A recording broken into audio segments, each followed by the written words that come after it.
Robert Pickton అని చెప్పేసి he's born in 1949 in port of Coquitlam near 15 miles east of Vancouver. So వీళ్ళ పేరెంట్స్కి ఒక పిగ్ ఫామ్ ఉంది అండ్ పిగ్ ఫామ్ బాగా మెయింటైన్ చేస్తున్నారు. అండ్ 1970s వాళ్ళ పేరెంట్స్ అందరు చనిపోయినారు. ఈయనతో పాటు వీళ్ళ బ్రదర్ అండ్ సిస్టర్ ముగ్గురు ఉన్నారు. వాళ్ళ పేరెంట్స్ చనిపోయిన తర్వాత ఫామ్ వీళ్ళకి వచ్చింది, ఆ పిగ్ ఫామ్. వీళ్ళు బాగానే మెయింటైన్ చేసినారు 1980s దాకా. And they were growing old. So ప్రాపర్గా మెయింటైన్ చేయలేకపోతూ అండ్ నైబర్స్ చూస్తున్నారు ఆ పిగ్స్ అంతా కూడా వాళ్ళ ప్రాపర్టీలో ఫ్రీగా తిరుగుతూ ఉండడము. అండ్ వీళ్ళు కూడా సరిగా స్నానం చేయకపోవడము. And they're smelling. సో ప్రాపర్టీస్లో కంప్లైంట్ వచ్చేసరికి నైబర్స్ నుంచి వాళ్ళు డిసైడ్ అయినారు ప్రాపర్టీని అమ్మేద్దాం అని చెప్పి. సో సర్టన్ పార్ట్ ఆఫ్ ప్రాపర్టీని అమ్మేసిన తర్వాత వాళ్ళకి అప్పట్లోనే 5 million వచ్చినాయి. So they became filthy rich. ఈ డబ్బులు ఎట్లా స్పెండ్ చేయాలో తెలియక ఒక మంచి కాజ్ కోసం చూద్దాము అని చెప్పేసి వాళ్ళు చారిటీ ఓపెన్ చేసినారు, పిగీ ప్యాలెస్ గుడ్ టైమ్స్ సొసైటీ అని చెప్పి. ఈ సొసైటీలో వీళ్ళు అనుకుంది ఏంటంటే ఏవైతే వ్యాలిడ్ సొసైటీస్ ఉంటాయో వాటికే మనం ఇన్వెస్ట్ చేద్దాము అని చెప్పేసి. ఈ సొసైటీస్ని ఏవైతే వీళ్ళకి అనుకోవాలనుకుంటున్నారో అండ్ వీళ్ళు కూడా ఆ చారిటీ ఈవెంట్స్ కోసం డబ్బులు ఎర్న్ చేయాలని చెప్పేసి పిగీ ప్యాలెస్ పార్టీస్ అని చెప్పి పెద్ద పెద్ద పార్టీస్ని అరేంజ్ చేయడం స్టార్ట్ చేసినారు. మెల్లమెల్లగా ఒక 100 members, 200 members వీక్లీ, 300, 2000, 200 అట్లా రాను ఒక 6 months టైంలో ఆ పిగీ ప్యాలెస్ పార్టీస్ చాలా ఫేమస్ అయినాయి ఆ ఉన్న చుట్టుపక్కల. అండ్ ఆల్మోస్ట్ 2000 people అటెండ్ అయ్యేవాళ్ళు. అండ్ రాను జనాలు మిస్ అయిపోవడం గమనించినారు. మిస్ అయిపోతూ ఉండగా వీళ్ళు పెద్దగా గమనించలేదు. అంటే నైబర్స్ కూడా ఏమనుకున్నారు, మేబీ చాలామంది వస్తున్నారు, ఏమో ఎవరెక్కడ పోతున్నారో మనకేం తెలుసు అని చెప్పేసి చుట్టుపక్కల వాళ్ళు కూడా అంత అనుకున్నారు. అండ్ ఊర్లో కూడా రూమర్ కూడా అదే స్ప్రెడ్ అయినట్టు.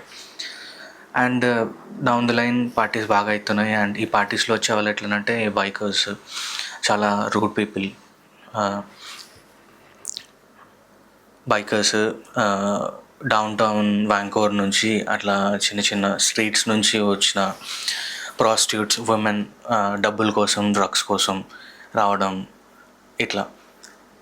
అండ్ 1 year అయిపోయింది, 49 people went missing around those vicinity of piggy farm palace. సడన్గా ఒకరోజు ఒక ఆమె తన 20s ఉంది,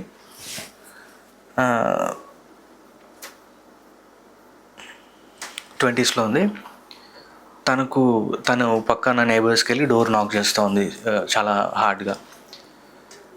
నైబర్స్ డోర్ ఓపెన్ చేయగానే తను కొంచెం ఇట్లా వంగేసి కడుపు దగ్గర చేయి పెట్టుకుని ఉంది. ఎందుకంటే అక్కడ కడుపు దగ్గర నుంచి షీ వాజ్ ప్రొఫ్యూజ్లీ బ్లీడింగ్. తనని లోపల రా అని చెప్పేసి నైబర్స్ ఇన్వైట్ చేసి అంబులెన్స్ని పిలిచిన తర్వాత అంబులెన్స్లో ఆమెను ట్రీట్ చేసి తనని పోలీస్ స్టేషన్ తీసుకెళ్తే తను చెప్పింది ఏంటంటే రాబర్ట్ పిక్టన్ ఆమె మీద అటెంప్ట్ చేసినాడు, అంటే ఆమెని చంపడానికి చూసినాడు, కత్తి పొడిచినాడు. అదే కత్తి తీసుకొని తన రాబర్ట్ ఫేస్లో పొడిచింది అని చెప్పింది. అండ్ ఈ అమ్మాయిలు ఎవరైతే ఉన్నారో ఈ అమ్మాయి ఎవరైతే ఉందో she was a prostitute. So పోలీసులు రాబర్ట్ని అడిగినారు వాట్ ఎగ్జాక్ట్లీ హ్యాపెండ్ అని చెప్పేసి. రాబర్ట్ చెప్పడం ఏంటంటే లేదు, she's a drug addict and just పార్టీలో వచ్చింది అండ్ తనకు డ్రగ్స్ ఇవ్వకపోయేసరికి she took the knife and attacked, నా ఫేస్ని అటాక్ చేసింది. దాని తర్వాత నేను కాపాడుకోవాలని చెప్పేసి it went in to that way అని చెప్పేసి పోలీస్ వాళ్ళు రాబర్ట్ని నమ్మినారు because he's a well known person around and she was a prostitute. Down the line వాళ్ళ ఫామ్లో పనిచేసే ఒక ఆయన బిల్ పాక్స్టన్ అని చెప్పేసి వాడికి డౌట్ రావడం జరిగింది. అండ్ చూస్తూ ఉన్నాడు, గమనిస్తూ ఉన్నాడు, ఇలానే పార్టీస్ అవుతూ ఉన్నాయి. పోలీసులకు కంప్లైంట్ ఇచ్చినాడు బిల్ పాక్స్టన్. పోలీసులు రాబర్ట్ని అడిగినారు అండ్ ఎక్కడ క్లూ దొరికిపోయేసరికి రాబర్ట్ని రూల్ అవుట్ చేసినారు as a suspect. And Bill Paxton పదే చాలాసార్లు కాల్ చేసినాడు, అయినా ఎవిడెన్స్ లేకపోయేసరికి రాబర్ట్ని యాజ్ అ సస్పెక్ట్ అని చెప్పేసి దే రూల్డ్ హిమ్ అవుట్. అదే ఫామ్లో ఇంకొక ఎంప్లాయీ పోలీసులకు ఫోన్ చేసి ఆయన చెప్పినాడు, నిజంగా అక్కడ నేను ఇల్లీగల్ వెపన్స్ చూసినాను రాబర్ట్ ట్రైలర్లో అని చెప్పి. తర్వాత పోలీస్ వాళ్ళు సర్చ్ వారెంట్ తీసుకొని వెళ్ళి చూస్తే they found illegal weapons, illegal guns, illegal items. And తన ట్రైలర్లో కింద కార్పెట్ మీద బ్లడ్ స్టెయిన్స్ దొరికినాయి. ఆ బ్లడ్ స్టెయిన్స్ని చూస్తే డిఎన్ఏ టెస్ట్ చేస్తే ఆ మిస్ అయిన కొద్ది మందిలో ఆ ఎవిడెన్స్ ఏమంటారు రిజిస్టర్ అయింది. It was evidence from a missing person. So finally రాబర్ట్ని అరెస్ట్ చేసినారు అండ్ ఇంట్రాగేషన్ అయితే ఉన్నది తన గురించి. ఆయనని ఇంట్రాగేట్ చేస్తూ అడుగుతున్నప్పుడు తను చెప్పినాడు పిగి ప్యాలెస్ పార్టీస్కి వచ్చిన వాళ్ళని ఆల్మోస్ట్ పార్టీ అయిపోయిన తర్వాత ట్రైలర్లోకి తీసుకెళ్ళి వాళ్ళ బాడీలో ఇదర్ యాంటీఫ్రీజ్ అనే ఇంజెక్షన్ ఇంజెక్ట్ చేయడం, లేకపోతే వాళ్ళని స్ట్రాంగ్లేట్ అంటే గొంతు నొక్కి చంపేయడం ఇలా చేస్తాడంట. సో అల్టిమేట్లీ ఈయన జైలు సెల్లో ఉండగా ఈయన సెల్ మేట్ ఎవరైతే ఉంటారో రాబర్ట్ అనుకున్నాడు ఈయన కూడా మర్డర్ చేసే వచ్చినాడు అని చెప్పి. దే బోత్ వేర్ మంచి కాన్వర్జేషన్ అయితే ఉంటే. అండ్ ఇక్కడ ఉన్న ఈయన నైబర్ సెల్మేట్ ఎవరైతే ఉన్నారో రాబర్ట్ వాళ్ళ సెల్లో, రాబర్ట్ అనుకున్నాడో ఈయన కూడా నిజంగా మర్డర్ చేసి వచ్చినాడు అని చెప్పేసి. బట్ అది కాదు, యాక్చువల్గా ఉన్న ఇంకో inmate was undercover cop. And రాబర్ట్కి తెలియదు మొత్తం ఇదంతా కాన్వర్జేషన్ రికార్డ్ అవుతుంది అని చెప్పేసి. తెలియకుండా ఈయన 49 మెంబర్స్ని చంపినట్టు వీడియో రికార్డింగ్లో ఒప్పుకున్నాడు. అండ్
వీడియో రికార్డింగ్లో క్లియర్లీ చెప్పినాడు ఇంకో ఇన్మేట్తో ఏమనంటే, ఏం చేస్తావు నువ్వు తర్వాత చంపిన తర్వాత అంటే, మొత్తం ఇట్లా స్లాపీ జాబ్ ఉన్నింది, తీసుకెళ్ళి స్లాటర్ హౌస్ అని అంటే ఇప్పుడు మనకు మటన్ షాప్, చికెన్ షాప్ ఎట్లుంటాయో అక్కడ స్లాటర్ హౌస్ అని అంటే లైక్ బీఫ్ కటింగ్ కానీ పోర్క్ కటింగ్ కానీ పెద్ద పెద్ద ఇండస్ట్రియల్ సైజ్లో జరుగుతూ ఉంటాయి. దాన్ని స్లాటర్ హౌస్ అంటారు. సో ఆ స్లాటర్ హౌస్ని తీసుకెళ్ళి మొత్తం నీట్గా పీసెస్ చేసి కావాల్సిన పీసెస్ ఉంచి మిగతా వేస్ట్ పీసెస్ అన్ని తీసుకెళ్ళి రెండరింగ్ ప్లాంట్ అంటారు. రెండరింగ్ ప్లాంట్ అని అంటే ఈ యానిమల్ స్లాటర్ని చేసిన తర్వాత మిగిలిన వేస్ట్ మీట్ అంతా కూడా ఒక గ్రైండర్లో వేసి మొత్తం క్రష్ చేసేసి ఒక జెలటిన్ సబ్స్టెన్స్ లాగా చేస్తారు.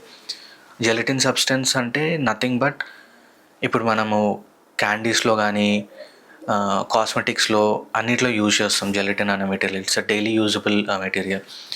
సో వీళ్ళ బాడీ అంతా క్రష్ చేసి ఆ జెలటిన్ క్రియేట్ అయిన తర్వాత so he use to cell that gelatin. And గమీ beers ఉంటాయి, ఆ గమీ బియర్స్ని చేయడానికి వాడే one of the main ingredient is gelatin.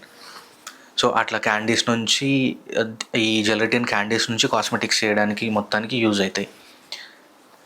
తర్వాత మిగిలిన బెస్ట్ కట్ మీట్ అంటే ఆయన ఆ మనుషుల్లో బెస్ట్ కట్ చేసిన మీట్ని ఏం చేస్తున్నావు నువ్వు అని అంటే గ్రైండింగ్ చేసేటోన్ని. ఈ మీట్ పోర్క్ మీట్ రెండు కలిపి గ్రైండింగ్ చేసి సాసేజెస్ లాగా తయారు చేసేటోన్ని. ఈ సాసేజ్ని ఏం చేస్తున్నావు అని అంటే ఈ స్లాటర్ హౌస్ పార్టీస్ ఏవైతే ఉంటాయో వాటిలలో డిస్ట్రిబ్యూట్ చేసేటోన్ని అండ్ నైబర్స్కి ఇచ్చేటోన్ని అండ్ మార్కెట్లో ఫ్యూ మీట్ షాప్స్ ఉంటాయి కదా వాటికి అమ్మేటోన్ని అండ్ ఈవెన్ ఆర్ఫనేజెస్ ఉంటాయి కదా ఆర్ఫనేజెస్ కూడా అమ్మేటోన్ని ఈ మీట్ని అని చెప్పినాడు. సో ఫైనల్గా ఈ పోలీస్ ఇన్వెస్టిగేషన్ వాళ్ళు ఆ పిగీ ప్యాలెస్ ఫామ్ ఎంతైతే ఉందో 3000 క్యూబిక్ మీటర్స్, ఆ మీటర్స్ మొత్తం తవ్విన తర్వాత ఏది ఆ పిగ్ షిట్ మొత్తం ఆ గడ్డి ఆ బురద అంతా మొత్తం తవ్విన తర్వాత ఓన్లీ చిన్న చిన్న బోన్ ఫ్రాగ్మెంట్స్ దొరికినాయి వాళ్ళకి కనెక్టింగ్ టు సమ్. అక్కడ ఫామ్లో దొరికింది 26 ఫ్రాగ్మెంట్స్. ఈయన